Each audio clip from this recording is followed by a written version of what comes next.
Huh. You guys are all here for my new little show I'm doing called Outside the Shop with me, your host, Darrell D. Lane. It's going to be a little bit different from the podcasting version that I do. It's on Barbershop Sports Talk. That's on Spotify, iTunes, Apple Podcasts, iHeartRadio, Google Podcasts, etc., etc. And the theme behind this was there's so many things on my podcast that I don't get to cover, that I don't get to talk about it. And I was like, you know what?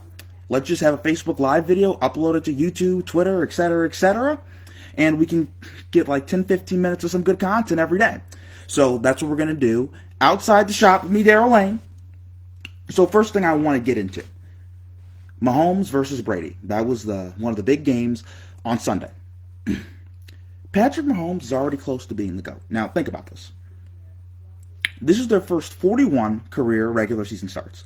And I have the stats right in front of me. Mahomes, 300 yards passing. Brady, 224 yards passing. Completion percentage, Mahomes, 66%. Completion percentage for Brady, 62%. 103 to 20 interception ratio. 59 to 36 interception ratio for Brady. 110 passer rating for Mahomes, 85 passer rating for Brady. Mahomes' record is 33-8. Brady's is 29-12. Through their first 3 years starting. 3 years starting for both of these guys. Brady had 2 rings. Mahomes has 1. Now, we know Mahomes last year lost in a couple of years ago, lost in the AFC Championship game. His first year as a starter, second year, Super Bowl. This year, I think we're all expecting the Chiefs to come through. Everybody, Mahomes is on pace to be the GOAT. He's on pace to be better than Brady. Now, I also want to get to this. What happened on Saturday, Matt Patricia got fired. Now, I know Detroit Lions fans are probably super excited about that. I have Matt Patricia up right in front of me. 13-29-1. That is god-awful. God-awful. It stinks. Bob Quinn also got fired, the GM. And Dave Caldwell, GM of the Jacksonville Jaguars, after Jacksonville's 10th straight loss. So you have all those guys now out. Out in Detroit, out in Jacksonville. And there is good news for Lions fans, because I, as a Bills fan, I kind of feel their pain a little bit.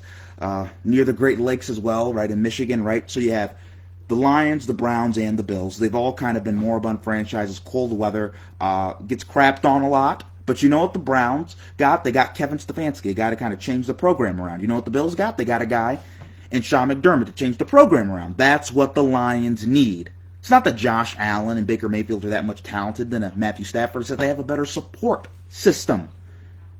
Speaking of support systems, life is all about choices. Your life can change off of driving drunk one night and not calling an Uber. And that's the reason why the Kansas City Chiefs are ring hunting and the Chicago Bears soon will be quarterback hunting. Drafting Mitch Trubisky over Patrick Mahomes and Deshaun Watson has been one of the single biggest mistakes of this decade. Both quarterbacks are renowned to be top 5 quarterbacks, both Patrick Mahomes and Deshaun Watson, respectively, now where we're looking at Mitch Trubisky and saying he's a scrub and he can't play. The Bears have made an awful mistake. It showed that when they got blown out by the Green Bay Packers on Sunday Night Football for all of us to see. He is a liability. Now, if people were watching this boxing fight, there were some boxing matches. You had Jake Paul versus Nate Robinson was the co-main event. The main event was Roy Jones Jr. versus Mike Tyson. So, here's my takeaways from this. We're in a sad state in boxing, guys, where we're in a sad state when, think about this. We're watching, and this got a really good pay-per-view rating, where we're watching a YouTube star in Jake Paul, 2 out of their prime 50-year-old men in Mike Tyson and Roy Jones Jr., and a former basketball player in Nate Robinson, and we just want to see them fight. That is not good for a sport. That's making boxing more WWE than anything. And not to disrespect WWE, it's not like really a sport in my opinion, but it's competitive. It takes a lot of athleticism to do it, and it's dangerous, and that's kind of what boxing is becoming, right? A showcase, an event, not necessarily for the competition, right? Man on man. It's not that. So I was thinking about this. So what are some of these kind of like showcase, kind of like celebrity boxing matches that I think people want to see? Because obviously that's where boxing is going, right? And that door opened when Floyd Mayweather fought Conor McGregor. So here were a couple fights I was thinking of. Mike Tyson can fight Roy Jones Jr. again. I don't think that'd be something that people might be interested in seeing, but if you're interested in that, I think that's another one. Floyd Mayweather versus Logan Paul. So Logan Paul called out Floyd Mayweather. That'd be kind of fun. Logan Paul versus Jake Paul, a little brother-on-brother action. Conor McGregor versus Logan Paul. Excuse me, Conor McGregor versus Jake Paul. Jake Paul called out Conor McGregor after he knocked out Nate Robinson. And God bless Nate Robinson. After he knocked him out, he called him out. So I definitely am going to want to see that. And Brock Lesnar versus Mike Tyson. WWE guy, former UFC fighter, wrestler versus Mike Tyson. Both are older guys. Both are big and strong. That'd be funny to see both of them in the ring. Now, lastly, I want to get to the Eagles. Monday Night Football. Carson Wentz, 14 touchdowns, 14 interceptions.